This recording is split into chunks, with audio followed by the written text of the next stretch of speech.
All right, what's up, guys? Rick from DFSOnDemand.com here. This is episode 2 of the Quarter Arcade Challenge. If you remember, we played Saturday night slate and cash for like $4.50, which is, I think it was 36% ROI. So we'll take that every single night.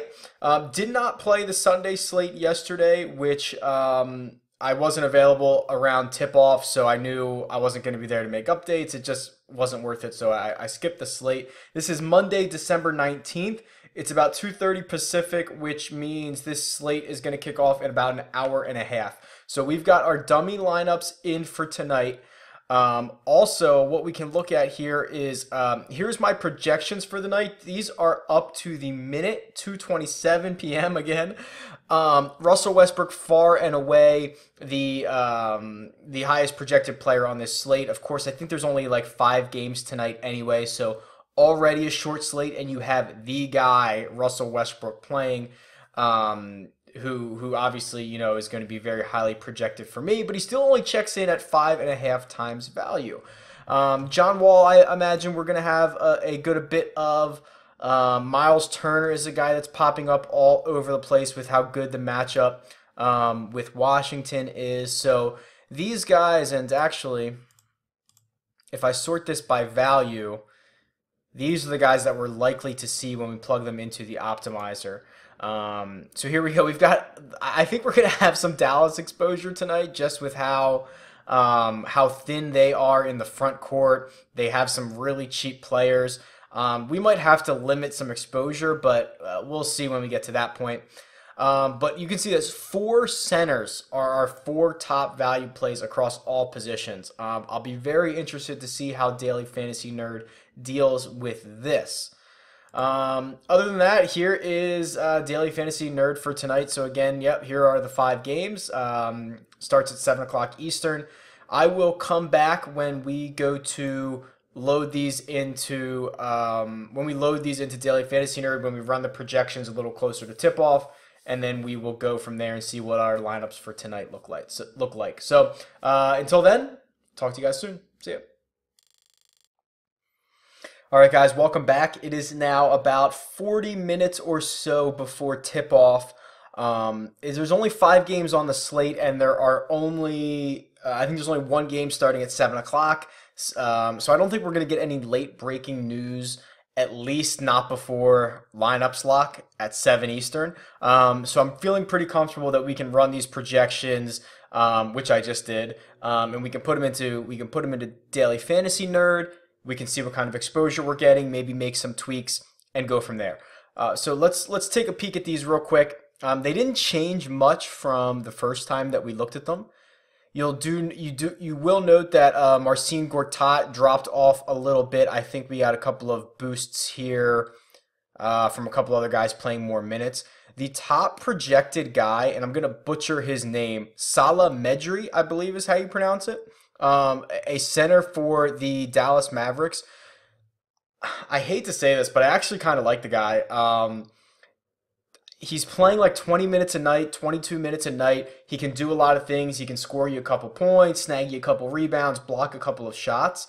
But this game in particular makes me like the second unit of the Dallas Mavericks. Number one, this is a back-to-back with the second game being in Denver, which a lot of coaches will tell you is the most difficult back-to-back or the most difficult scheduling scenario that you can get in the NBA. This game might be a blowout where, the Denver just comes out and they're already a 10-point favorite, and they blow the Mavs out and the second unit gets a lot more run. But either way, a second night of a back-to-back with the second game being in Denver, the Mavs might be a little more loose with their bench. They might not leave their starters out there the whole time. They might try to limit minutes on their starters, which means Medri can kind of be that guy who sneaks up, plays a couple of extra minutes, and you see when he's averaging 0.8 DraftKings points per minute, every minute's going to matter at this $3,100 salary. So just one guy I wanted to point out who's at least in a decent position tonight. I'm certainly not that confident that he's going to go off for 6.6 times value. If he does, great, but we'll see. Okay, so I'm just going to export all of these real quick here. So bear with me for a second, but I'm just going to grab everybody's points. And I'm just going to insert these into Daily Fantasy Nerd. And they look right. There was Russell with 71. Yeah, these look right. Okay. So I can download this CSV, and then we will drop it into Daily Fantasy Nerd. And I'll go away here so you can see. I'm just going to upload these projections. You see we did some this morning, which I will get rid of, and we will just use, call these DFSOD. Okay, now we should be able to come back in here and see these real quick. Let's tell it to use just our projections. Okay, so now we should be using our projections, and let's just confirm that really quick. Dwight Howard for 35.3. Dwight Howard for 35.29. What was Russell at? 71.18. And we have him at 71.2. Perfect. Okay. So these are now our projections. Dwight is actually a guy that I like more personally than his projections say, but we're doing the optimizer thing. We're doing the we're doing the whole mass entry thing. So we're just gonna roll with the projections. All right. So let's do this, I suppose. Actually, I want to add a little bit of randomness. I think we did 10% last night, which I liked. Don't want to exclude any games. Let's just see what 50 lineups this gives us. All right, so these are the 50 lineups that we got. Russell Westbrook and Miles Turner in every single one. Jeremy Grant in 90% of them. As we talked about yesterday or on the first part of this, these are going to be volatile lineups. They're going to be extreme. When you lock in 2 guys or 3 guys at 90+% exposure, it's going to be very extreme. We are heavy on that Oklahoma City team, obviously between Russell Westbrook on a short slate. And then, Grant and Roberson, who, have really picked up the slack for Oladipo being out, is interesting. A lot of Bradley Beal. There's Medry, Glenn Robinson. This is all okay. Tim Hardaway Jr. is actually in an interesting spot tonight, I think. He's actually going back to the bench, but he now might run that second unit, and he's probably not going to lose that much playing time. He's still probably going to play 25 or 30 minutes. I would love to have more John Wall. Like him a lot, but the 100% of Russell Westbrook, John Wall is the casualty. They play the same position. Wall, I think, is the second most expensive point guard. So Wall is a casualty for tonight, which is interesting because I think he's going to be highly owned. So it's a fade of Wall. Westbrook is certainly going to be a chalky type player as well. But again, I don't know how many lineups you can make with both of them. What's interesting to note, and this is something I've kind of kicked the tires on when doing this mass entry, it's okay to be chalkier than your opponents a lot of times. So if we had, if we knew Russell Westbrook was the best play of the night, everyone was going to have him, he's going to be 40% owned. Well, a lot of times you'd say, okay, well, we should fade him. We should have 0% of him, because if he lays an egg, 40% of lineups just zeroed out. They're losers.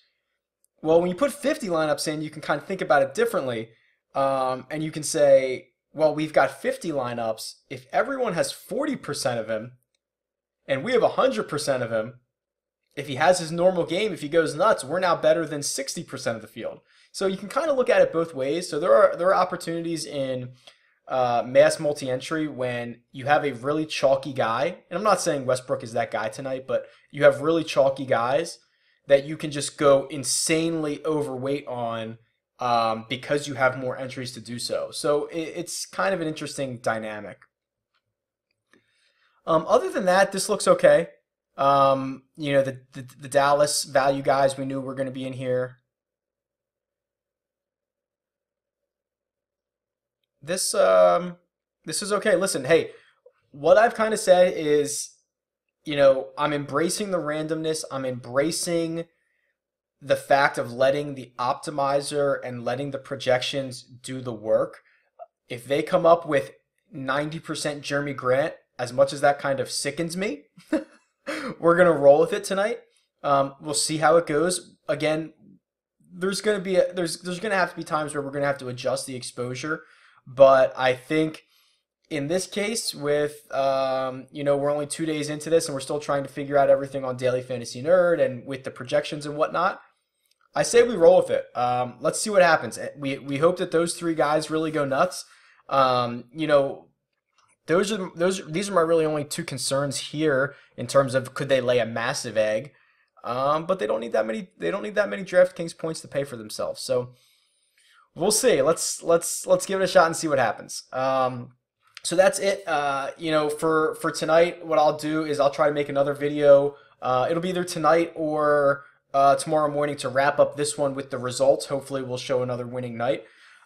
In the meantime, do me a favor, subscribe to this channel. I'm going to plan on putting this stuff out. If you guys subscribe, it kind of gives me the incentive to keep pumping out more videos. Also, if you're going to try out Daily Fantasy Nerd, which I suggest you do, at least give it a shot and see if it works for you, please click the link in the description below. That helps us both out. And then other than that, we're going to talk about a lot of different topics here. I want to talk about, the math behind max entering, compared to like a single entry or something like that. But if there's any topics you want to hear more about or learn more about, please put them in the description below. We'll talk about it. It can be an idea for another video. Other than that, you can always get a hold of me at DFS On Demand on Twitter. And that's about it. Hopefully I'll update this soon with a winning night. Okay, see ya. All right, guys, back to talk about the results of tonight's slate. We were doing really good for a while until that Denver-Dallas game, which was the last game of the day. Did not have the right guys in there. But without further ado, I will show you here. Here are all of our lineups. We ended up cashing for, I believe it was $10.50, which is about a $2 loss. Still up something like $1.50 over the first 2 days here. So just looking at this, so remember we had Russell Westbrook and Miles Turner in every single lineup. Those guys did great, right? Russ comes out. He's obviously the highest scorer on the slate, 46 points, 11 rebounds, and 7 assists. Exactly what you expect out of a guy who costs nearly $13,000. Miles Turner had himself a little night as well, 20 and 8 and 5 big blocks, 41 points on only a $6,000 salary. So we did pretty good there. Actually, 41. What did we have him projected at? 39. Okay, we were pretty close. We had him at 6.1. He actually exceeded that. We had Russell at 72. He scored 73. Wow, okay. Not sure who else we should look at. Oh, okay. So anyway, Roberson and Grant. These were the two guys we were really concerned about. Remember, we had 90% of Jeremy Grant when the field had 2.6% of him. Would have been really nice if he went off for about, 45 points. But either way, he did his job. Only a $3,500 price tag. That's something, he hit 6 times value. Roberson also very close to 6 times value. So those guys did their jobs and did not lay an egg. So pretty happy here. What I'm happy about is that we did not have a lineup under 242 points. So obviously, that's not going to win you a ton. 242 is not a great number, but we didn't really lay any eggs. So I'm pretty happy with that. Also, the real big disappointment was that late game. You can see our 4th best lineup here, and again, I'll go away. Our 4th best lineup here had Salah Medri at 4.5 DraftKings points. 2 rebounds and 2 points. The box sheet did say he played something like 16 minutes or 15 minutes, but I watched this game and you would have thought the Mavericks were playing with 5 guys when he was out there. Just absolutely brutal. Not involved at all. Didn't even come close to making a play. Just really, really bad. So, we weren't expecting a lot out of him. He was only $3,100, but here's a guy, like, if you look at his last 4 games, we obviously would have taken any of these. That's 5 times value in his last 2. Much better in the 2 before that, and even a matchup with Denver, who he put up his probably best fantasy game of the season. So really disappointing that we only got 4.5 points. Even 10 more points really would have boosted a lot of our lineups. But either way, we took a small loss. The download CSV file for the results is not working on DraftKings right now. So when that becomes available, I will update the results. Hopefully by the time you're viewing this video, I have updated the results, so bear with me there.